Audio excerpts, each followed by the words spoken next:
Good afternoon, all of you, ladies and gentlemen. The theme I choose for this lecture, it's the theme, a new theme on constitutional law, on national and on global constitutional law. I call it Green Constitution, the fundamental right to the environment. In my view, since the 70s of the 20th century, it makes sense to speak of green constitutionalism in order to refer to the legal enshrinement of fundamental principles of an ecological nature, as well as the legal attribution of a fundamental right to the environment, either in constitutive texts of the legal global order, either in the material European Constitution or in the Constitution of the states.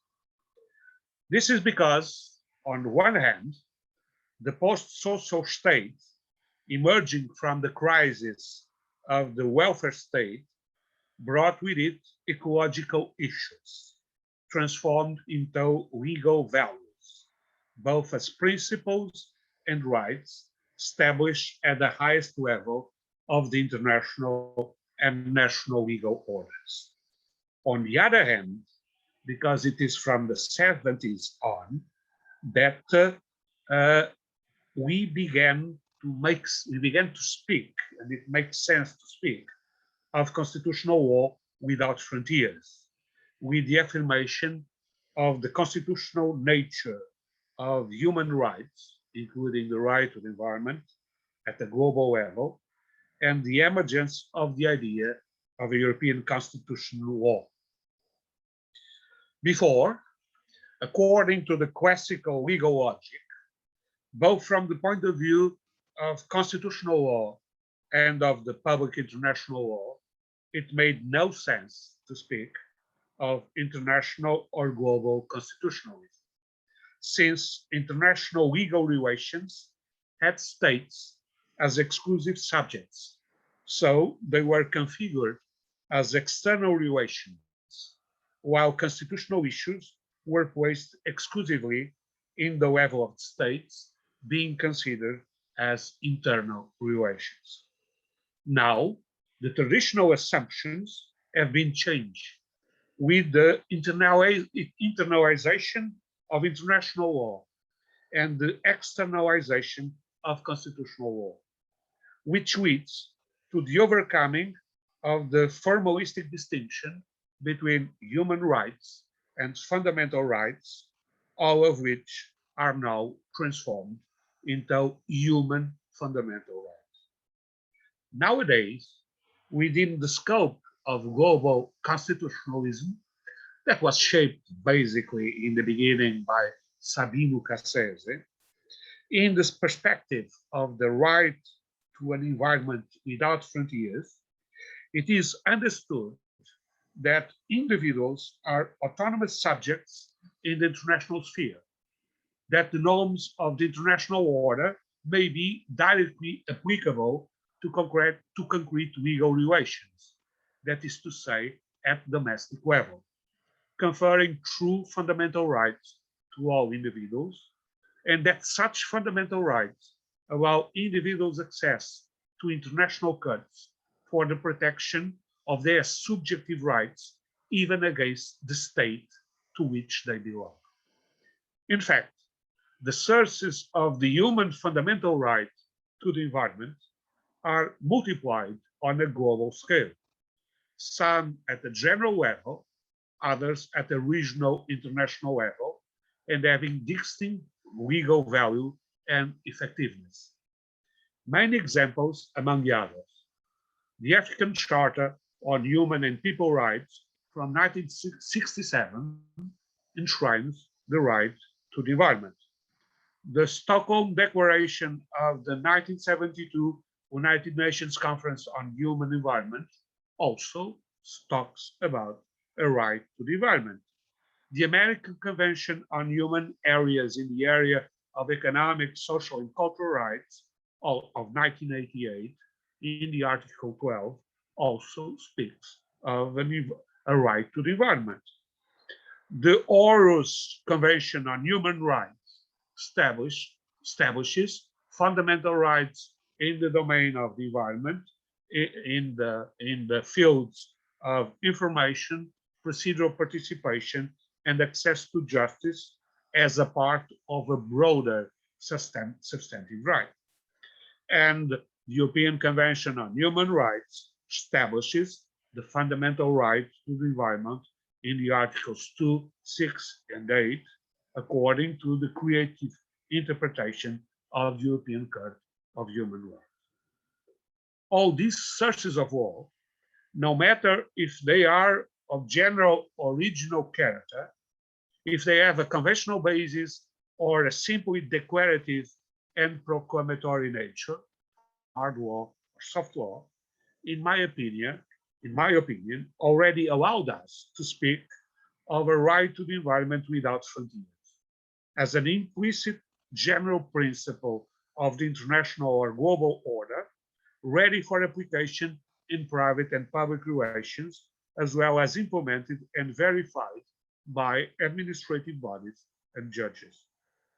Alternatively, one may argue also that this implicit principle of a right to the environment arises from the deepest ethical values of the international community, especially in these days of combat to climate change. Therefore, is a part of the so-called modern version of the jus cogens, or even that the right to the environment is the result of an international customary practice as a repeated behavior with the general conviction and of its obligatory nature that goes beyond the legal texts, even if it comes from them. Look now of what is happening in the Glasgow conference. Some treaties will be settled after the convention. But this meeting in Glasgow, independently from the results in formal treaties, creates the idea that there is a duty to, to protect the environment. There is a duty to fight environmental climate change, and that is the affirmation of a customary principle according to the legal order. So these sources altogether create this principle and this right to the environment that can be justified as an implicit principle in the legal traditional sources, but also in some others, at the same time as it can be seen as a principle that integrates the jus cogens and a principle that has a customary basis repeated every year, every conference after conference, with the conviction of obligatory nature. This does not have to mean, however, that there is a single constitution for the entire global order, as some argue, Sabino Cassese, for instance.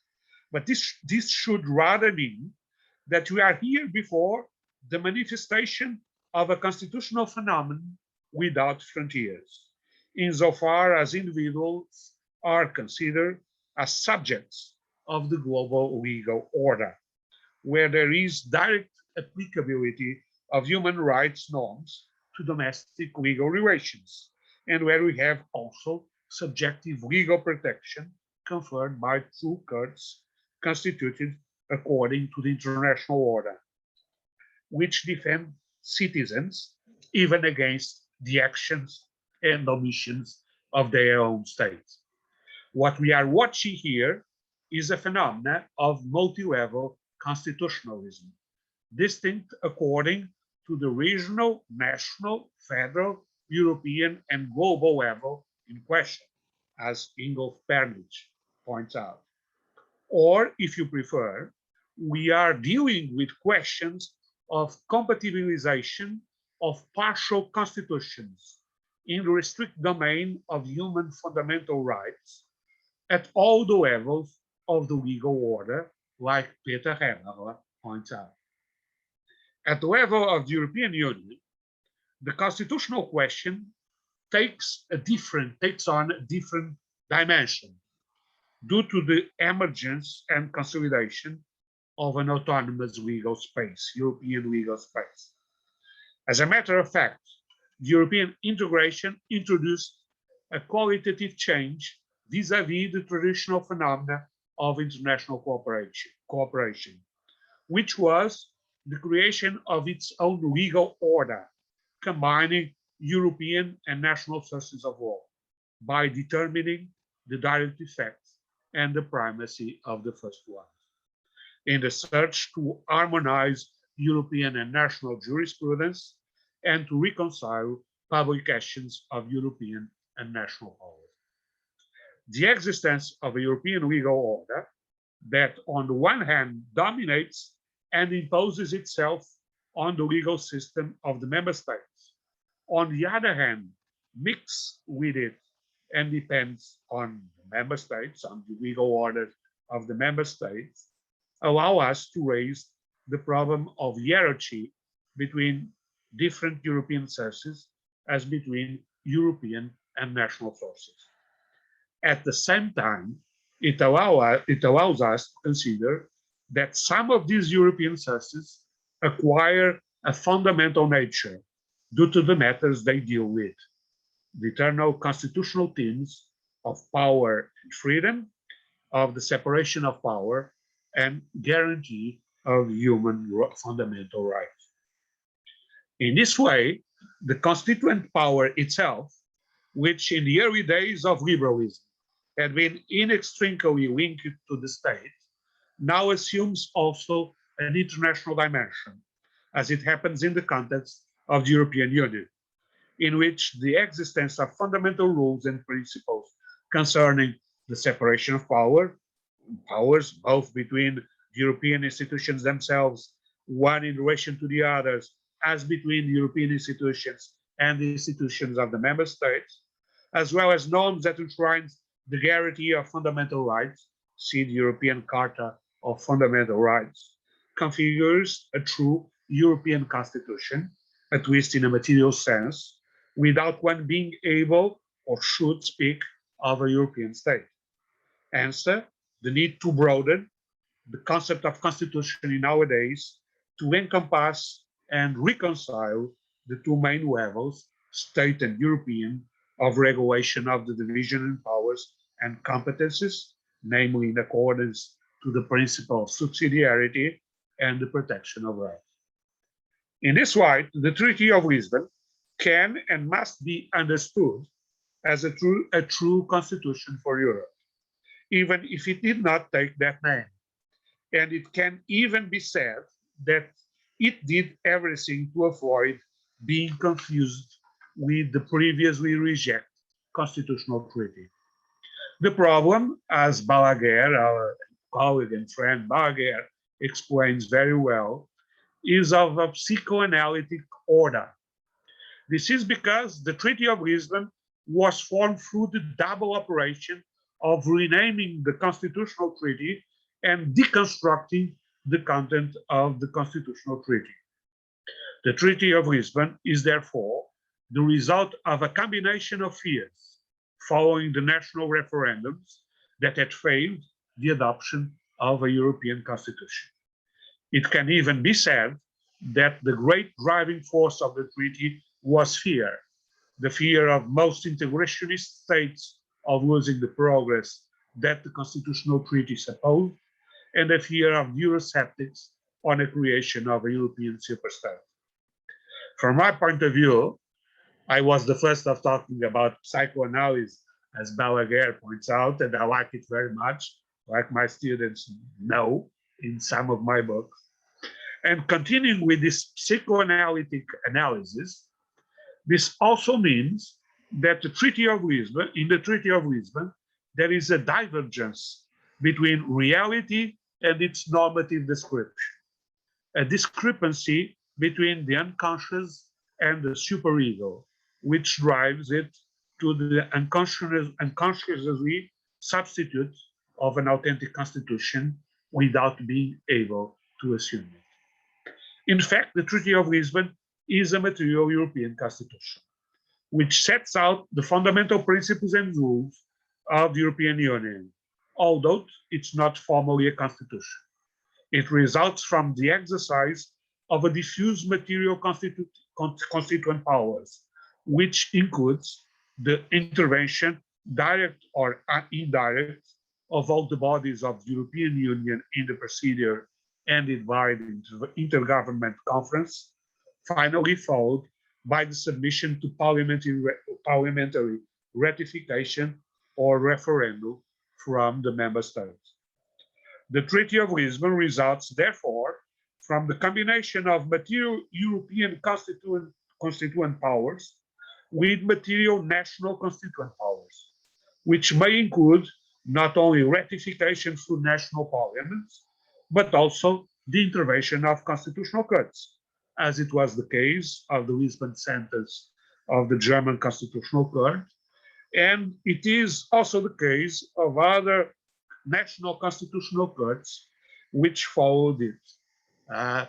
As we can see by Fausto Vecchio, a PhD student that now is professor in Italy, and that has been my student and talked about it, studied that in his PhD thesis.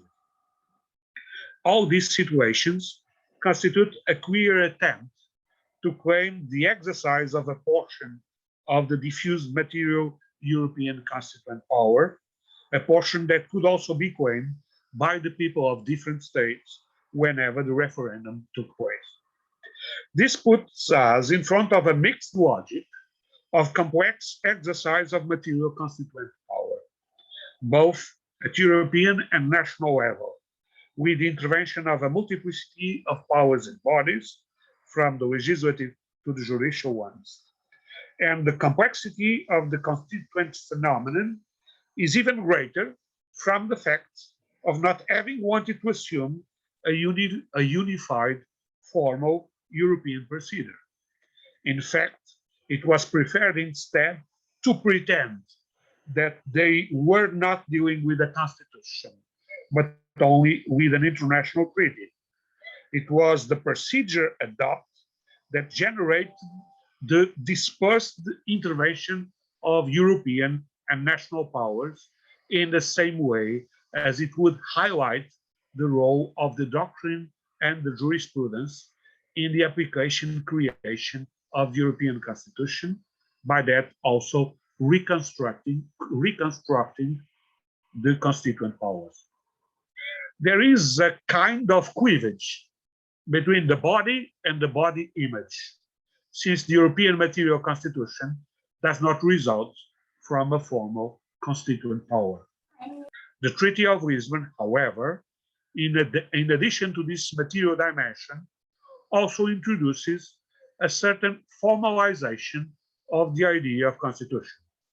In fact, there is a minimum of formalization of a European constitution that was made by a so-called treaty, received and integrated by the different national constitutions, both formal and material, which allows considering the existence of a partial European constitution side by side with distinct partial national constitutions, as Peter Eber points out. The understanding of the European Constitution as a partial constitution, simultaneously in force with partial national constitutions, allows for laying the foundations and developing an European constitutional law as a constitutional system and as a legal discipline.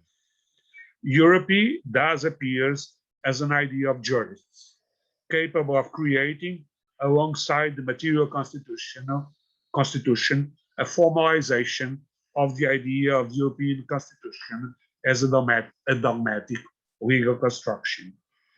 Looking at the legal construction that is the European Constitution and its growing acceptance among constitutionalists, It could be said, ironically, that the circumstances allow the jurists to be considered, even now in these times of crisis in Europe, as the West of the Europeans, but better West than non-existent. In the field of the environment, the Treaty of Lisbon enshrines objective principles and duties to preserve the environment. Article 191 of the Treaty of the Functioning of the European Union, which oblige the action of European and national public authorities, while Article 37 of the Charter of the Fundamental Rights of the European Union establishes a fundamental right to the environment. In this way, the European Constitution, as a core of fundamental values in terms of organization and actuation of public authorities at European level, and a set of fundamental rights for European citizens, guarantees an objective and subjective protection of the environment.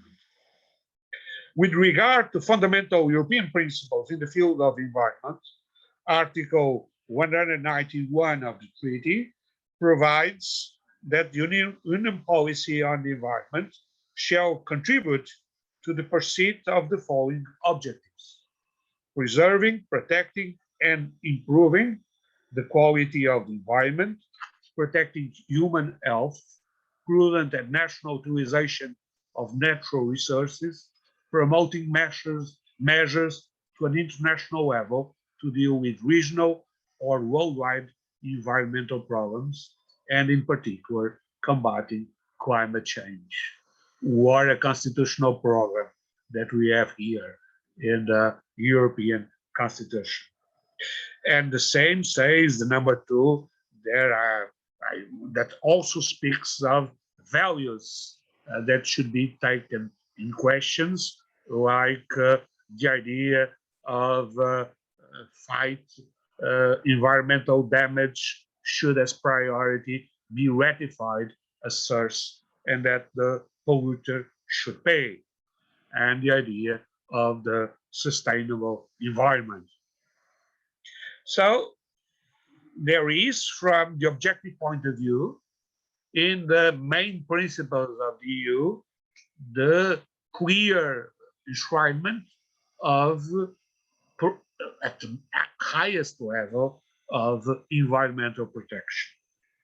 But the fundamental right to the environment of the Charter of the European Union, in the Article 47, also guarantees a high level of environmental protection and the improvement of the quality of the environment integrated in the policies of the EU and ensured in accordance with the principle of sustainable development. So, if we have mandatory obligations to obtain a high level of environmental protection and the achievement of sustainable development, and by configuring them as a position of fundamental subjective legal nature, there can be no doubt about the nature of the right to the environment in the European Constitution. As mentioned before, the constitutional law of the European Union does not only comprise some of the fundamental norms contained in the treaties, but also encompasses the constitutional rights of the member states.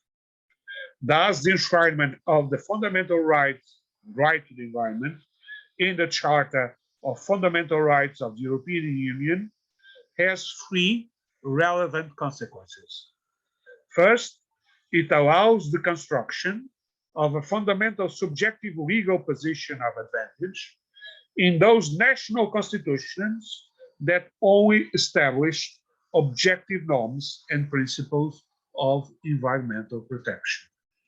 Second, it helps the creative interpretation of jurisprudence and constitutional doctrine in the sense of explaining a fundamental right to the environment from the aforementioned objective constitutional norms.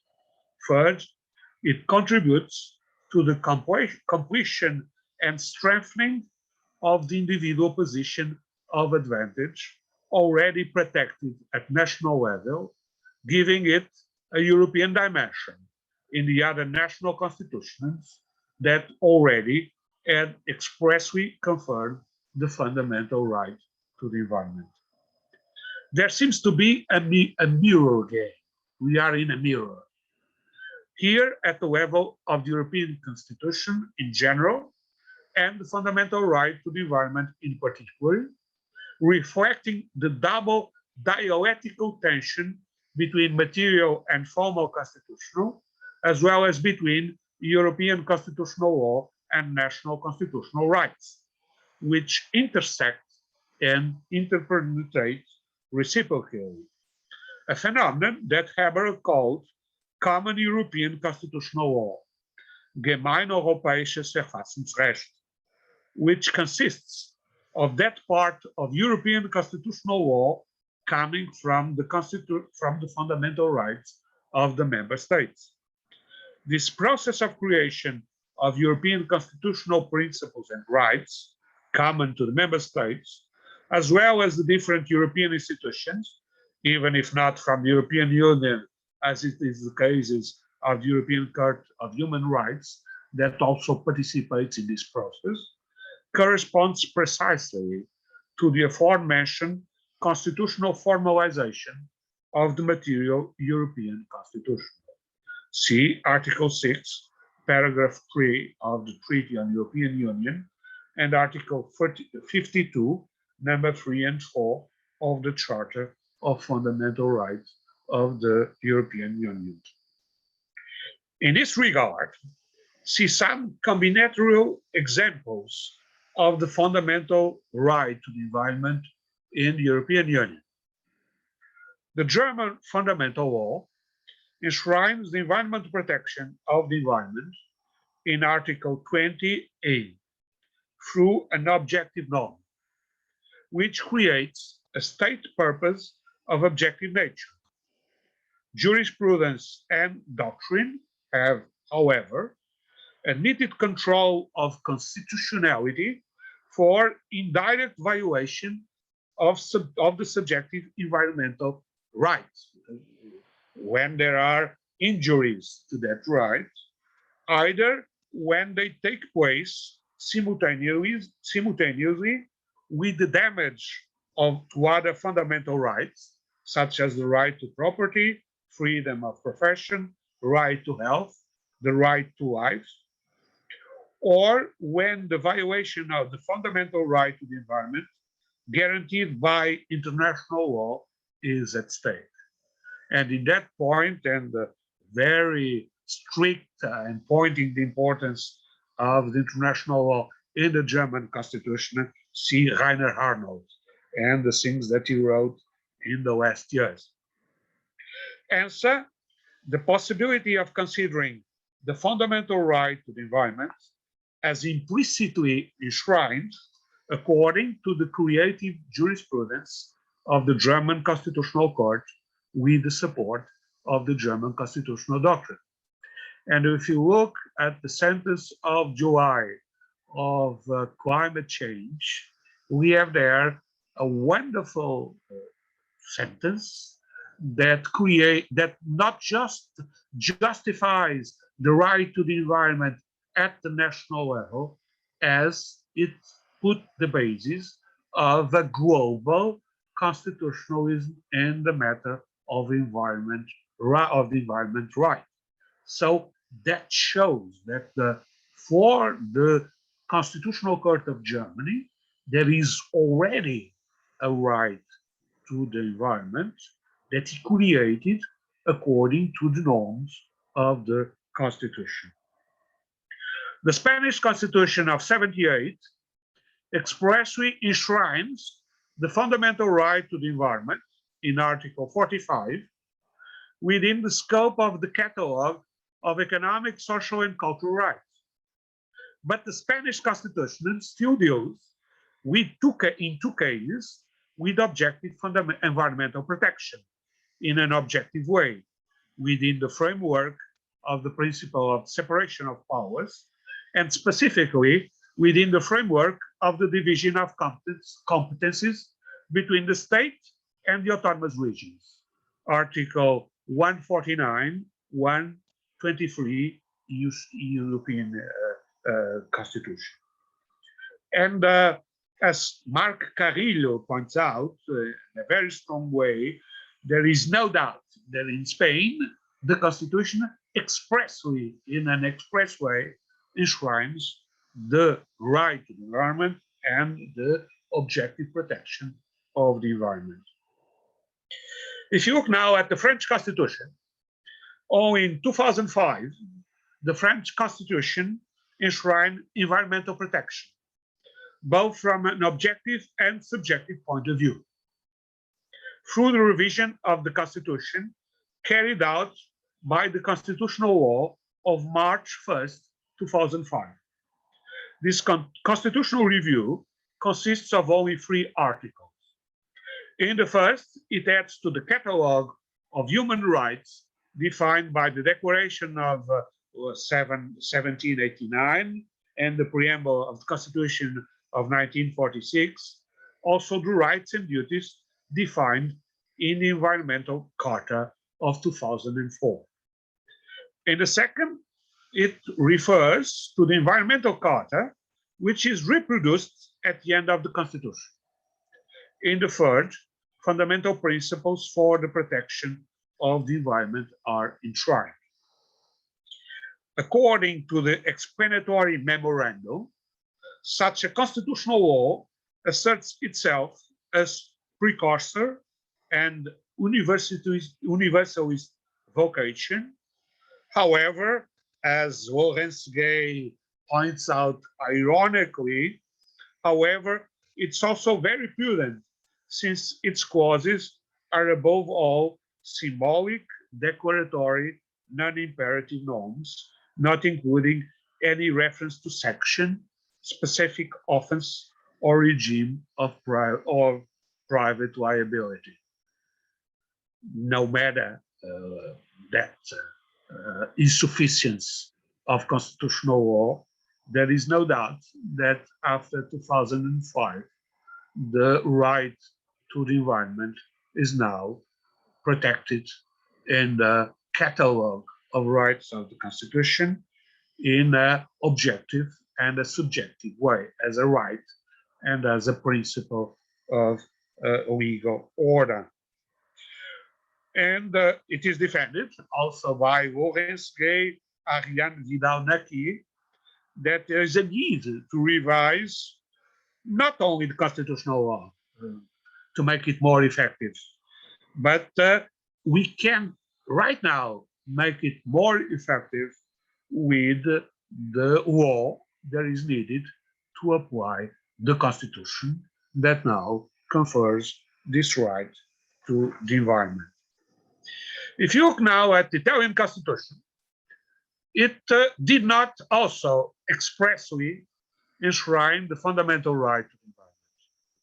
However, Italian jurisprudence and doctrine have been defending environmental protection implicit through other norms, such as the objective protection of the landscape contained in Article 9, and the subjective right to health, as well after the constitutional revision of 2001, through other norms protecting the environment as an objective reality in the scope of the relationship between the state and the regions.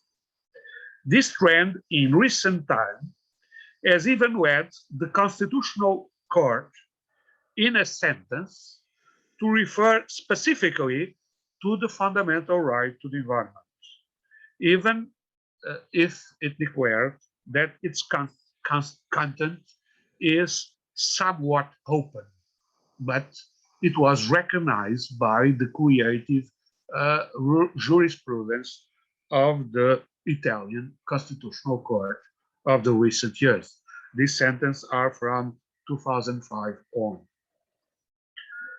If you look now at the Portuguese Constitution, the Portuguese Constitution deals with the environmental issue, both from an objective point of view as a fundamental task of the state, Article 9, paragraphs D and E, respectively, to promote well-being and quality of life of the people, as well as realization of environmental rights, and defending nature and the environment, and preserving natural resources.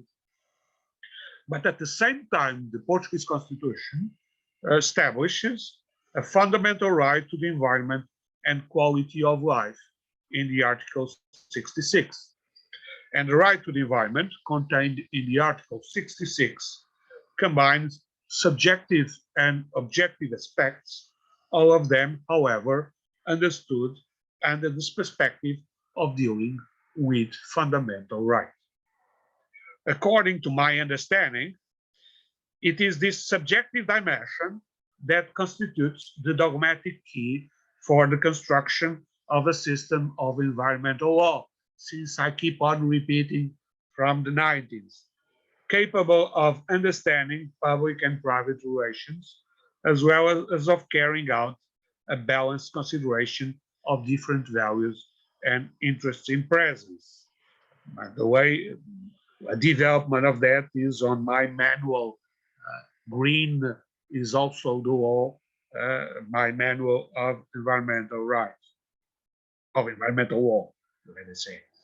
But on the part of the constituent legislator, there also seems to be a preference for the subjectivization of the legal protection of environmental issues, insofar as, in addition to the enshrinement of the fundamental right to the environment, even when dealing with the state tasks, Article 9, paragraph D, an express reference to environmental rights is made. So the subjective dimension is used also to affirm or reaffirm the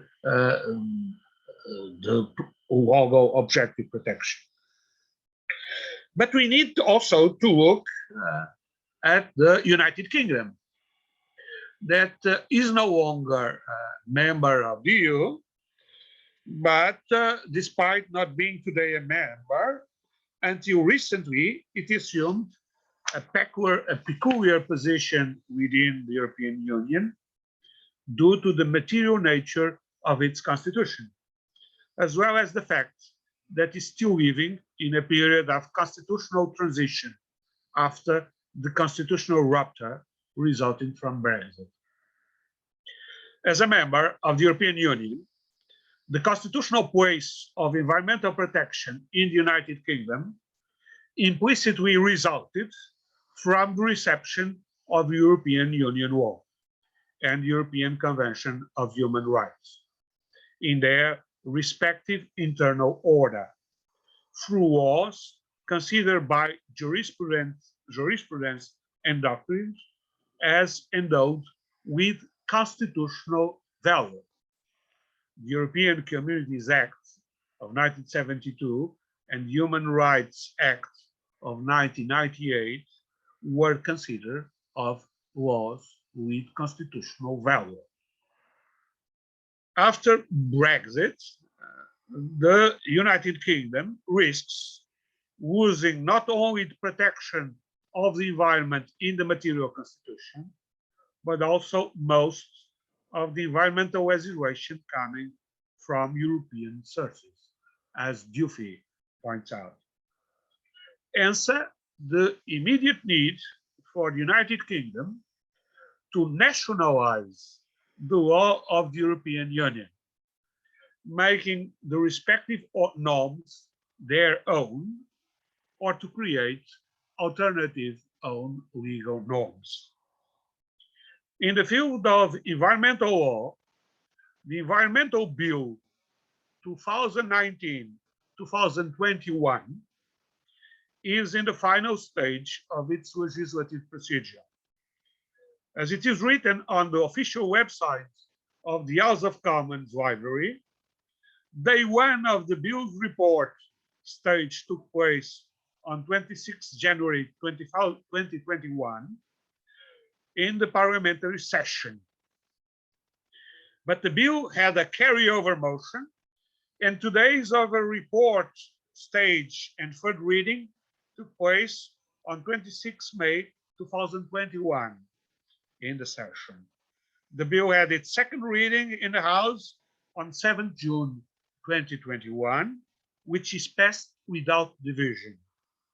It has now been committed to a committee of the whole House for its next last stage in order to become law. And we are looking forward to see what will come from there. The objectives of the environmental bill are to transform our environmental governance once we leave the EU by putting in the environmental principles into law, introducing legally binding targets, and establishing a new office for environmental protection, increase local powers to tackle sources of air pollution, protect nature, and improve biodiversity by working with developers, extend producer responsibility, ensure a consistent approach to recycling, introduce deposit return schemes, and introduce charges of specified single-use plastic items, secure long-term resilient water and wastewater services, including through powers to direct water companies to work together to meet current and future demand. As it is easy to see, through this brief description of the respective objectives, what is intended to be done now is a law. We don't know if it will be considered or not as a constitutional law that will replace European law in the fields of environment in order to give subjective and objective protection. And by the way, what the British are doing is considering that most of the norms that have an European origin should be considered as customary norms, since they are having a repeated practice since the accession to the European Union for nearly half a century. And that's a way they found to solve these breaks of law, especially in administrative law, in order to avoid the breaks, the leaks in the system, and at the same time to be able to superate, to undercoming the slowness, the slow way, the easy way, too easy, in my opinion, that the cameras, the House of Commons and the Lords are working on these matters. They are trying to nationalize European law and then create their own laws. But meanwhile, while they are doing this thing, they keep on the old law of the European Union, giving it a customary sense. So, as you can see, both we have in the European Constitution the idea of right to the environment in the Charter and in the construction of the court. But we have also principles of the constitutional that are conceived to protect the environment. And in the majority of the countries of the European Union, the right to environment is at least implicitly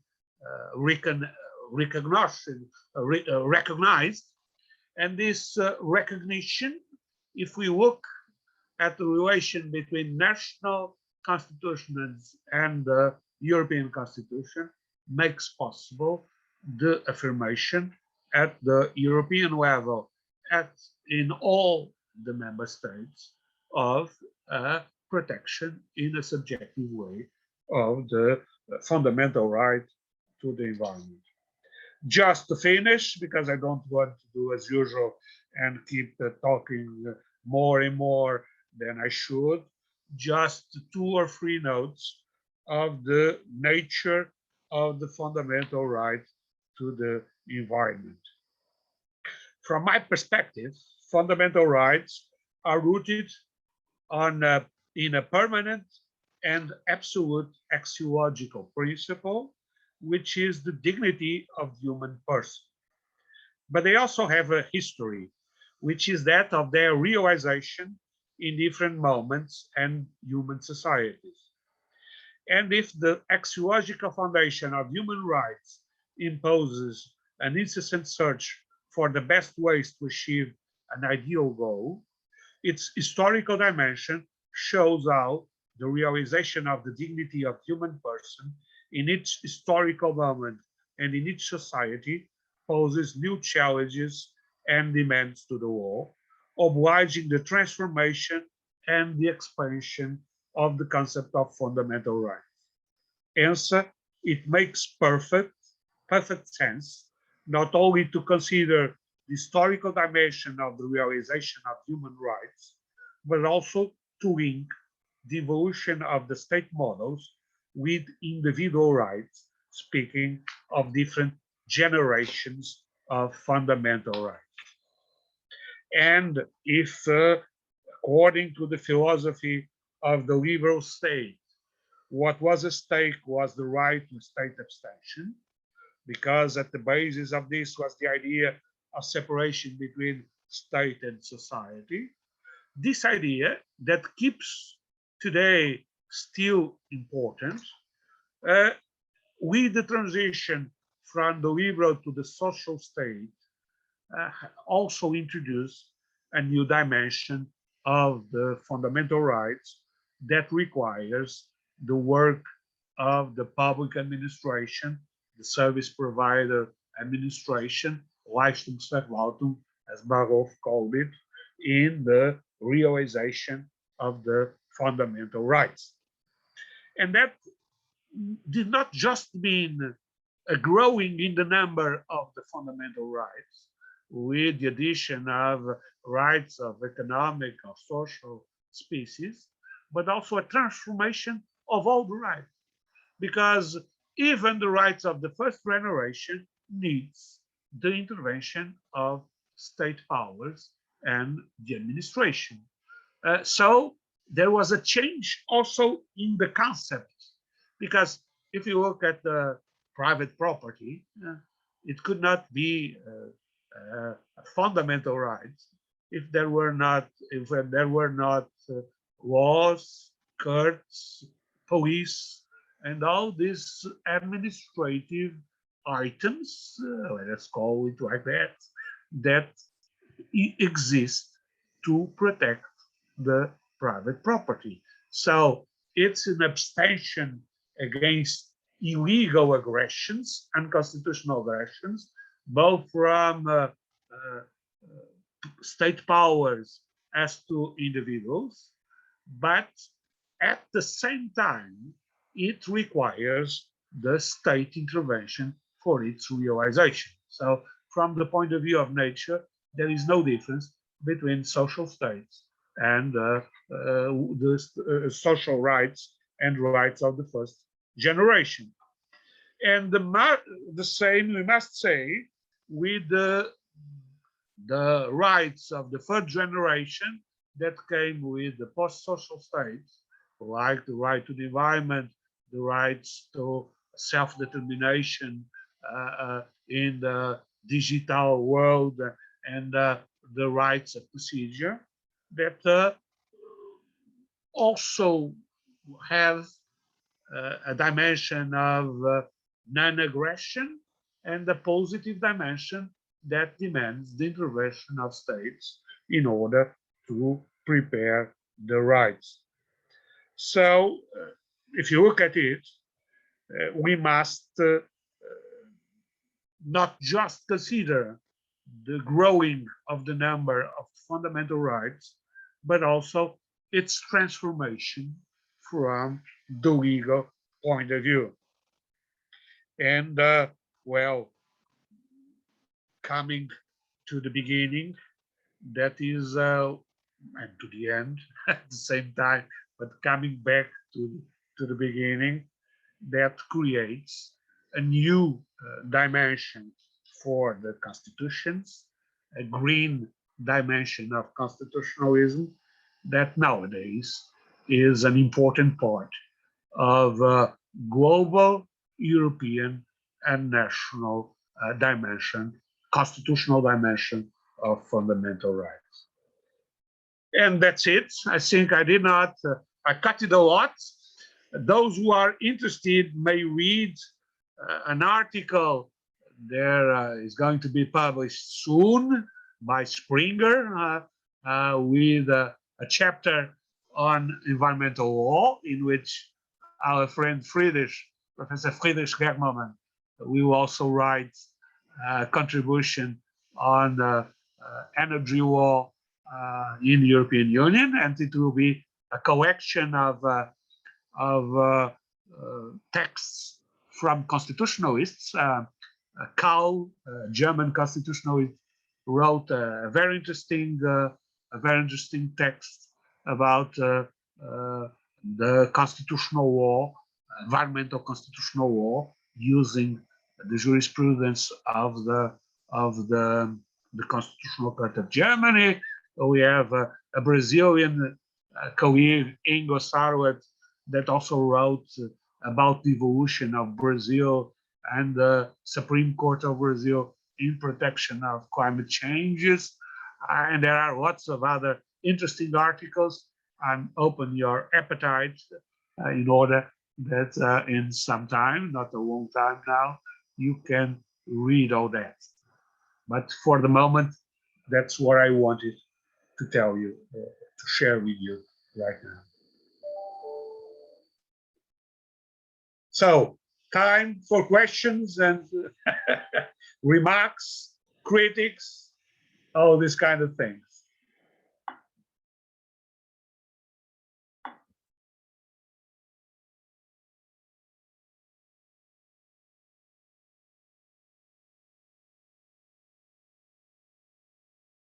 Who wants to make the first question? I hope you are not so tired after hearing me that you cannot wait nor even a second more. Well, Professor Friedrich Germermann wants to say something. Well, thank you very much, Vasco, for this very inspiring talk and full of information, full of new ideas. I'm just wondering and would like to ask a question, because I'm thinking about that myself a little bit with relation to this question of relationship between energy supply and environment. You rightly pointed out that there are several constitutional elements in both the European Union context and the member states context and so on and so on. I'm wondering, since you were emphasizing the human rights perspective, which I think is the most important one, I'm wondering if you think that other aspects that might be purely objective also form part of this constitutional framework of the environment, and if there are, let's put it that way, if there are still sort of empty spots, since often, in my opinion, the Constitution is quite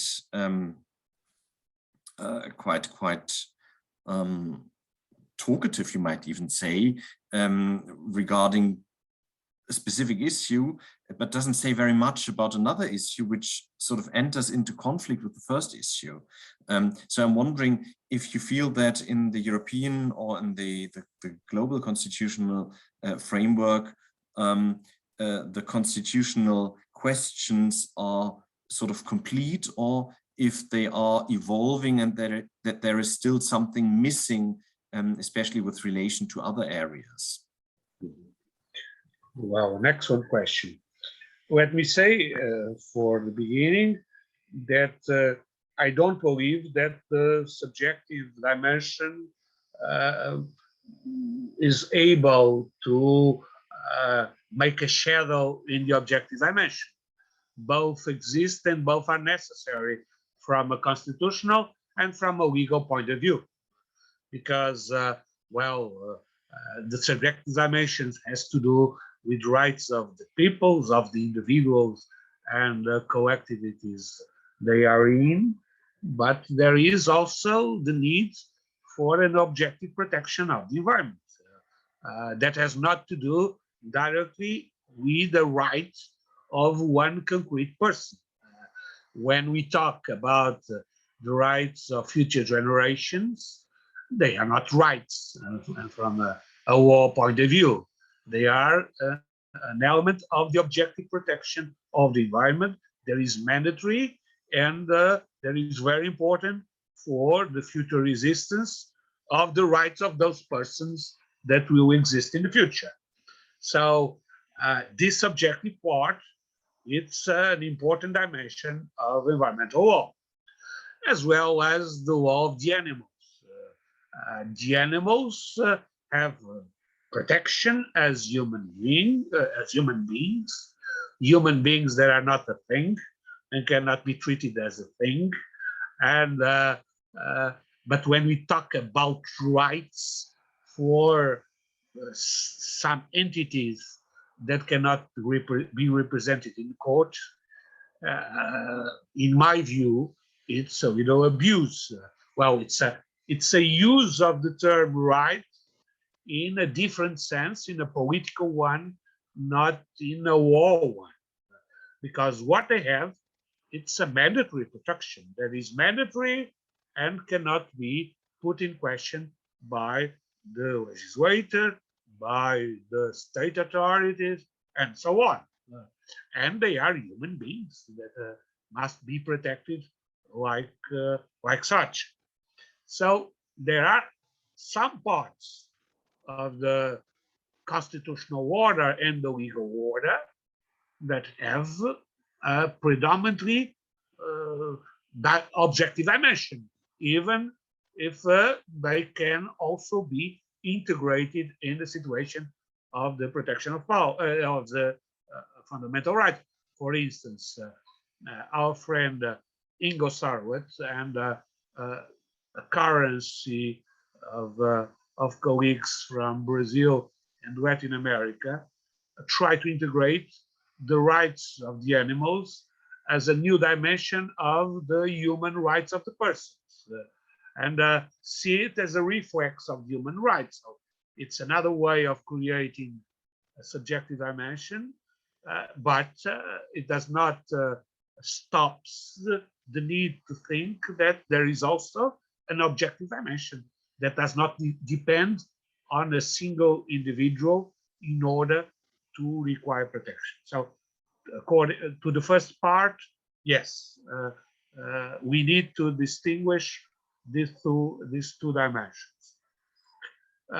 Regarding the norms that exist at the constitutional level, in national constitutions and European and global. Of course, everything is also in evolution. We did not stop. And when we talk about material constitutions at the European and global level, that means that the evolution is permanent, because we are assisting constantly at attempts to use the material constitutive power. And those attempts sometimes do have effects and sometimes not. And let's see what is the result of all that. So, of course, that it's impossible to say everything is settled, everything is solved in a legal way. And in my point of view, it could not be like that. And it's good that it's not like that, because we are in the beginning of a construction of a material constitutional partial order for the environment, but also for other questions. And when we look at material constitutions, they are much more open, but at the same time, they also have much more solutions that we normally do. What I've told about the Great Britain, it's something that can seem a little bit strange for us. Well, they don't say that constitutional protection of the environment will disappear, but they say, well, it depends how the extent of its constitutionalization will depend on the norms, but also in the creative interpretation of the judges and the doctrine. So they are much more flexible when they look at that. And since we are dealing with that in the constitutional, in the European Constitution, and also in the global even more, so we must expect to have this kind of situation. But the important thing is that, like this, and with this multi-level order, even if it has lots of leaks and lots of problems, we can have an order also at the international level. And we did not have before. So this is something that is really important, because it's not the idea of replacing the constitutional national systems by the international or European ones, is to achieve more protection, because it's a possibility of having constitutional protection also at the level of the European Constitution and at the level of the partial constitutions of human law. So it's something. It's a a win-win game. And well, when some Marxists, for instance, say, well, this is something that comes from a capitalistic society and it's a replacement of what exists in the national state. It's not. We don't want to replace nothing. We want to add to the national protection that should be as it is, and each country knows what is the best way to put it in the constitution and to regulate, of course, with control with the others and the criticism of the others. But that's a decision of the countries. And in addition to that, we have now also the European Constitution and the global constitutionalism. And that makes a great difference and means lots of protection. And in my view, I believe that the legal order, it's always changing. And well, let's hope for the better. Sometimes it's not, but we cannot stop it. It's a question that also from the philosophical point of view, it's something that no theory can stop.